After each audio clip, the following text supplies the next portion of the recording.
여러분 안녕하십니까? 쩐데리TV의 쩐데리입니다. 구독, 좋아요, 알람 설정까지 부탁드리겠습니다.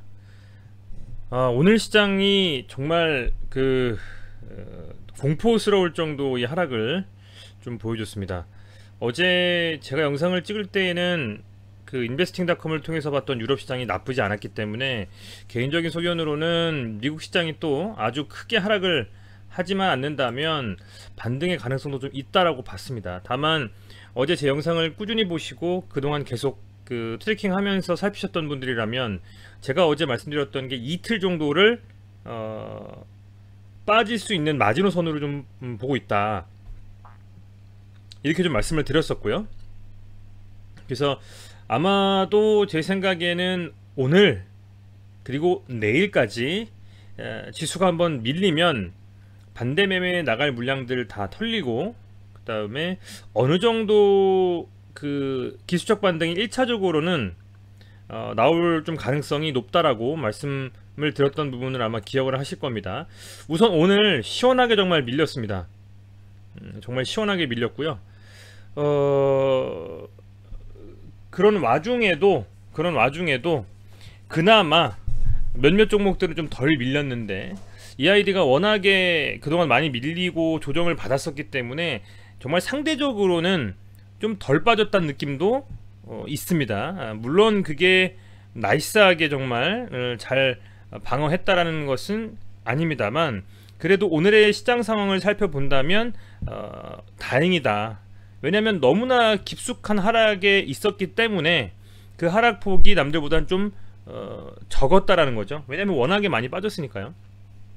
현재 그런 상황인데, 개별 종목에 대한 이슈를 말씀드리기보다는 어제처럼 시장에 대한 상황부터 간단히 살펴보고 지수에 대한 흐름을 먼저 보는 것이 맞지 않나 라는 생각에는 변함이 없습니다. 그래서 오늘도 지수에 대한 말씀을 먼저 드리겠습니다. 우선은요, 지금 현재 이 유럽 시장이 보시는 것처럼 정말 냉랭합니다. 지금 오후 9시 17분인데요 미국 시장 개장을 약 1시간 조금 더 남긴 상황에서 유럽 시장이 굉장히 지금 살얼음판을 걷고 있고, 많은 이슈들이 복합적으로 이런 유럽 시장이라든지 아시아 시장의 하락을 부추기고 있습니다. 첫 번째는 이 헝다그룹의 이슈가 해소가 안 됩니다. 지금 헝다그룹의 이슈에서 더 나아가서 화양연이라는 요런 지금 기업도 있는데, 요 기업도 파산에 대한 위기가 있다라는 기사도 나옵니다. 이것도 지금 나오고 있고요. 오늘 오전에 나온 기사인데, 중국 최대 민간 부동산 개발회사 헝다그룹이 파산 위기에 놓인 가운데 중국의 또 다른 부동산 개발회사 화양연 그룹도 채권이자를 제때 지급하지 못해가지고 파산 위기에 몰렸다. 이 이슈가 또 있고, 보면 헝다그룹이 어쨌든 자구책으로 이 수수료라든지 이 채권에 대한 부분들이라든지 노력을 하고는 있습니다만, 수수료 5억도 못 내가지고 소송을 당했다라는 기사가 또 떴습니다. 오늘 오후 4시 50분쯤에 동아에서는 이렇게 나왔는데, 그 시간대에 이게 지금 파산 위기에 처한 중국 대형 부동산 회사 헝다그룹이 홍콩 부동산 중개회사 센탈린으로부터 310만 홍콩 달러 약 4억 7,500만 원의 수수료를 지급하지 못했다. 그걸로 소송을 당했다고 합니다. 자, 지금 금액이 굉장히 적음에도 불구하고 현재 이런 걸로도 소송을 당했다는 소식에서 더욱더 심리적으로 많이 위축이 된 상황인 것 같고요. 이 3,050억 달러 약 355조 원의 천문학적 부채를 떠안고 있는 헝다그룹은 채권자들에게 원금은커녕 이자조차 지급을 못하고 있다. 지난달 23일과 같은 달 29일 각각 약 993억 원, 559억 원의 이자를 유예했다. 올해 안에 지급해야 할 이자만 7,500억에 달한다. 웬만해서는 요 금액대를 헝다그룹이 해소할 수 있을 것이냐, 중국에서 국가 차원의 어떤 서포터가 없다면 이 헝다그룹발 이슈가 꽤 많은 회사들과 어떤 투자했다라든지 보유하고 있는 채권을 받아야 될 많은 여러 그 이해관계자들한테 상당한 좀 피해를 입히지 않을까라는 좀 생각을 하고 있습니다. 그래서 이런 부분이 지금 계속 이슈가 되고 있고요. 아울러서 인플레이션에 대한 우려입니다. 인플레이션이라는 것이 어쨌든 간단히 물가의 상승을 의미를 하고 있는데, 저는 이렇게 보고 있습니다. 인플레이션이 된다라는 것은 결국에는 물가가 상승한다는 것이고, 그것은 금리 인상을 앞당기면서 테이퍼링과 동시에 이 전체적인 이 시장을 굉장히 좀 위축되게 만드는 요인이라고 볼 수가 있겠죠. 근데 어떻게 생각하십니까? 여러분들께서는 인플레이션 할 수 있다라고 보십니까? 물론 시장에 자금이 풀려 있어서 그런 자금들이 이 경제 상황의 성장과는 다르게 소위 말하는 뭐랄까요? 경제 상황은 좋지 않은데 이 인플레이션, 금리 인상만 한다거나 물가 인상만 한다거나 이런 상황이 벌어지는 소위 말하는 그 스태그플레이션의 상태라고 보지 않으십니까? 저는 지금 현재 경제 상황이 그만큼 뒷받침되어 있는가, 물론 어떤 지표들은 국가적으로 살펴볼 수 있는 지표들은 좋은 지표가 나왔다라고 할 수 있겠죠. 수출이라든지 여러 가지 이슈에 있어서요. 그런데 개개인의 이 국민들의 어떤 상황이나 어떤 그 현재 자금 운용 현황이나 여러 가지를 살펴본다면 과연 그렇게 넉넉한 삶일까? 그렇다라고 하면 인플레이션이 왔을 때에 물가 상승과 더불어서 금리 인상도 예견이 된 상태인데, 과연 그것을 시장에서 개개인들의 삶에서 버텨낼 수 있을까라는 부분인 겁니다. 그게 비단 국내에서뿐만 아니라 미국에서도 이슈가 있는 것이죠. 그래서 미국에서 이런 이슈들 때문에 인플레이션에 대한 이슈로 주택 가격이 엄청나게 지금 들썩거리고 있고 이런 여러 가지 내용들이 지금 나오고 있잖아요. 그렇다 보니까 인플레이션은 결국 금리 인상 그리고 물가 상승, 결국에는 테이퍼링에 앞둔 상태에서 이 투자에 대한 어떤 부담감도 더욱더 커지고 있는 거죠. 이런 이슈들이 지금 연일 나오고 있기 때문에 유럽 시장뿐만 아니라 미국 시장 그리고 아시아 시장까지도 굉장히 부침이 있는 상태다, 이렇게 좀 볼 수가 있을 것 같습니다. 자, 그리고요 그럼에도 불구하고 스푸트니크, 그러니까 우리가 투자하고 관심 있게 보고 있는 EID의 종목에 있어서 스푸트니크는 계속적인 트위터를 통한 이슈들을 생산을 해내고 있습니다. 오늘 나온 이슈인데요, 아랍에미리트에서 이 스푸트니크 라이트 백신을 승인을 하고 또 부스터샷도 사용해도 된다는 승인을 했다라는 겁니다.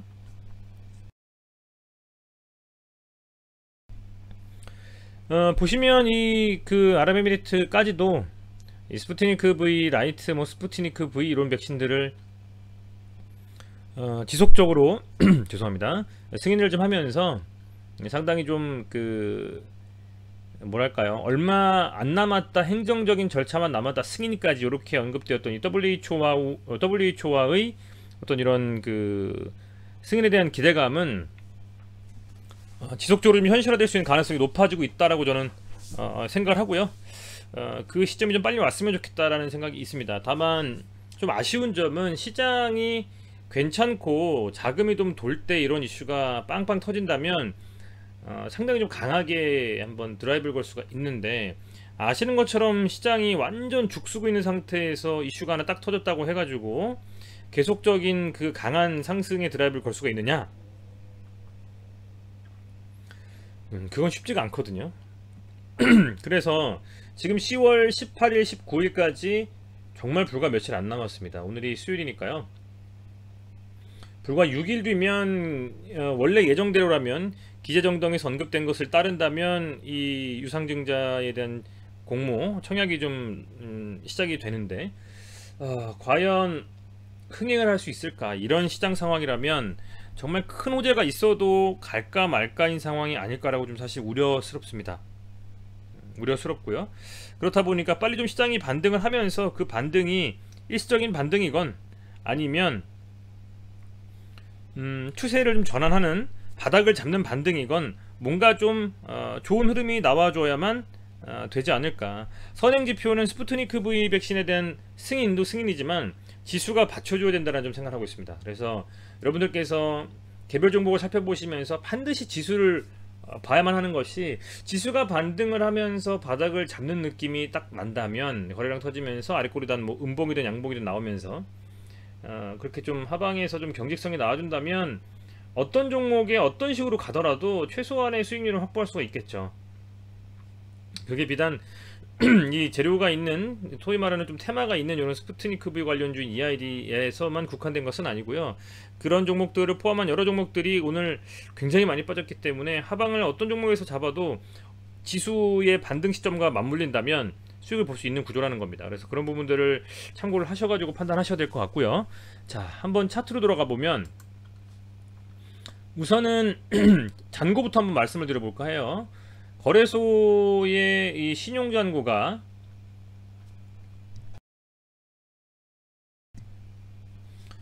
거래소의 신용잔고가 지금 보시면 이게 아마 13조 정도 될 겁니다. 그쵸? 네.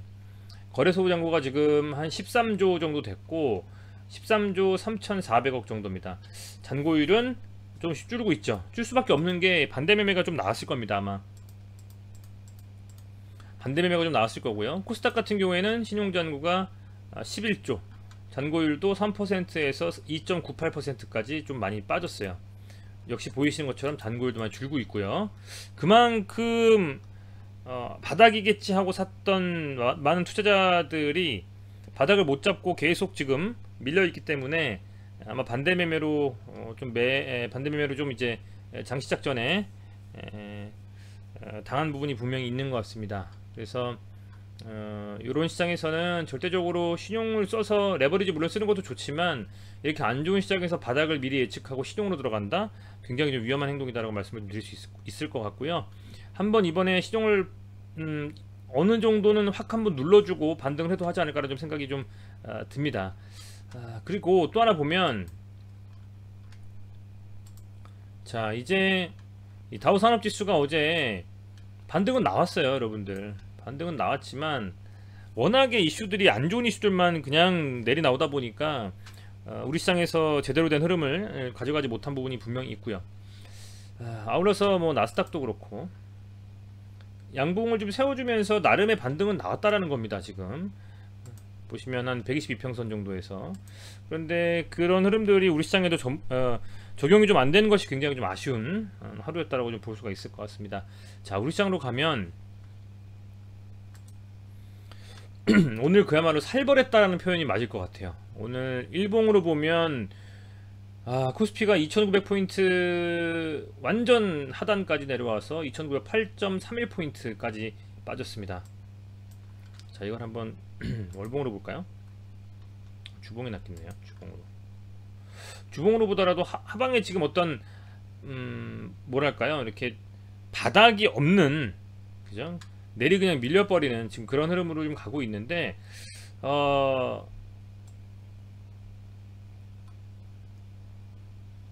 한 2800포인트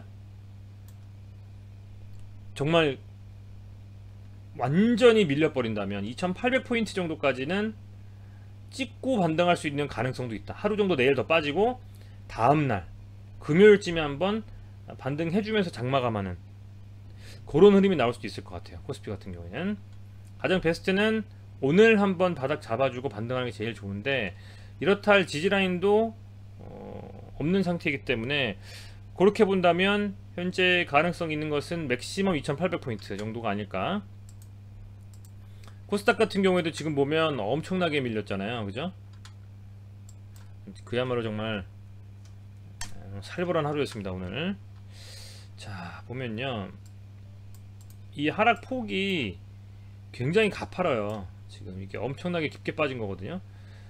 그럼에도 불구하고 1차적으로 제 생각에는 코스닥은 900포인트 정도에서는 한번 지지가 나오지 않을까 싶습니다. 900포인트 정도에서는 개인적인 생각이지만요. 그래서 코스닥이 조금 더 먼저 반등할 가능성도 있겠다, 이렇게는 좀 판단이 되고, 다만 외국인의 이 하락이 좀 진정이 되어야만 외국인의 하락이 좀 진정이 되어야만 저는 이내 좀 반등의 흐름으로 빨리 좀 돌아설 수가 있을 거라고 생각이 들고요. 그렇다라고 하면 외국인의 반등이 나온다라고 하는 것은 결국에는 해외에서 안 좋게 계속 언급이 되고 있는 이슈들이 어느 정도 수준의 해소 그리고 해결 방안이 나와야 된다라는 거죠. 대외 악재가 워낙에 세기 때문에 이제 이런 부분들이 뭐 해소가 되지 않는다면 말씀드린 대로 코스피는 2800포인트까지도, 그리고 코스닥은 한 900 보시면 900포인트 정도 수준, 880포인트 수준까지도 한번 밀어버리고 반등이 나와줄 수도 있지 않을까, 이렇게 좀 생각이 됩니다. 오늘 코스피가 118종목만 상승했고요, 코스닥은 148종목만 상승했습니다. EID만 빠진 게 아닙니다. 다 상승에 대한 부분들도 그렇고 때가 있는데, 제 생각에는 오늘 한번 미국 시장이 더 밀려버리면 내일 한번 우리 시장 한번 제대로 한번 밀고 금요일에 바닥 잡고 반등 나오지 않을까, 아주 조심스럽게 정말 예측을 해봅니다. 워낙에 뭐 외국인의 매도 물량이 지속적으로 확대가 되면서 어쩔 수가 없었기 때문에, 기관이 아무리 이렇게, 코스닥 같은 경우에도 기관이 지금 점점점 순매수 늘려가면서 장막판엔 좀 사줬는데요, 기관이 1300억 가까이 순매수했거든요. 그럼에도 불구하고 이 외국인이 계속적으로 순매도로 이어가면서 제대로 된 힘을 못 썼습니다. 코스피도 역시 마찬가지로 외국인 지속적으로 장 시작부터 쭉 매도에 나서면서 결국에는 코스피가 2700억 가까이 순매도 해버리면서 기관과 개인의 힘으로는 방어할 수 없었던 그런 점 하루가 아니라는 생각이 되고, 뭐 2800포인트 정도 언저리에서는 지난번에 이 자리에서 한 번쯤 이렇게 저항라인을 형성해 준 바 있기 때문에 그 정도 수준에서는 반등이 그래도 나오지 않을까, 2800포인트 정도에서는 나올 때가 되지 않았나, 이렇게 좀 보고 있습니다. 그렇게 좀 생각이 되고요. 우선은 뭐 지수에 대한 부분들이 워낙에 많이 밀리고 대외 악재가 워낙에 지금 전세계 시장을 흔들고 있기 때문에 한번 이렇게 흔들릴 때에 좀 그 마음을 좀 굳게 먹으시고, 답답하시겠습니다만은 이런 때에 그냥 털려버리고 손실 확정해버리면 다른 상태에 뭐 다른 언제 가서 더 수익을 보고 할 수 있는 구조가 아닙니다. 지금 이 시장에서 그냥 매도 쳐서 손실 확정해버린다면 이 사이클이 지나고 결국엔 연말이 되는데, 연말에 크리스마스 랠리나 이런 게 없다면 내년 초나 돼서야 좋은 흐름을 좀 나타낼 수 있는 그런 움직임이 나올 수 있기 때문에, 지금은 손실 확정보다는 그래도 만약에 털더라도 반등 나올 때 터는, 조금은 좀 답답하지만 잠자코 있어 보는 게 가장 좋은 방법이 아니냐. 모두가 맞고 있잖아요, 철퇴를. 그렇게 좀 생각이 됩니다. 계속 빠지는 종목 없고요, 계속 상승하는 종목 없습니다. 반드시 지수가 한 번쯤은 바닥을 좀 잡으면서 흐름을 좀 바꿔주는 느낌이 있을 겁니다. 그래서 그런 부분들을 좀 기다려 보셨으면 좋겠고, EID에서 말씀을 드린다면, 사실은 뭐 오늘 EID가 개인을 제외한 외국인과 기관 그리고 뭐 기금까지 순매수가 들어왔습니다.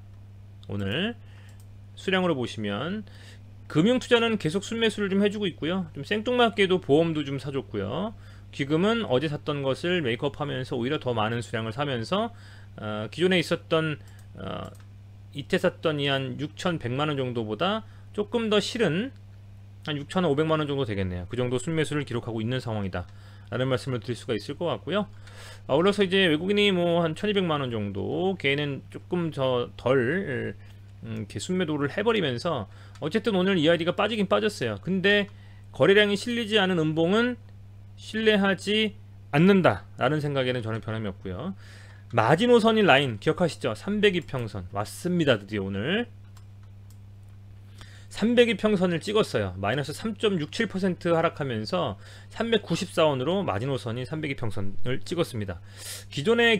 그동안의 이제 흐름들을 본다면 이 302평선은 그야말로 쭉 제가 302평선만 다 체크해 나갔는데요, 마의 302평선입니다. 지지가 되면 상승을 예견할 수 있고, 뚫려버리면 다시 돌파하기 만만치 않은 그런 라인이 바로 이 302평선인데, EID 오늘 302평선에 닿았고요. 그동안 일봉상의 흐름으로 본다면 상승일 때의 매수세와 하락일 때의 어떤 그 매도세를 나누어서 본 OBV에 대한 그 수급 차트를 본다면 아직도 음봉일 때의 거래량은 크게 실리지 않은 상황이기 때문에 아직은 포기하기 이르다. 그리고 302평선을 잘 지켜주면서 종가 기준으로 이 위에서 마감하는지 내일 꼭 반드시 살펴보아야만 하는 자리다. 이렇게 좀 말씀을 드릴 수 있을 것 같네요. 보시면 굉장히 많이 빠졌습니다. 지금 단 한 번의 반등 없이 이렇게 밀어버린다. 이슈는 살아있다.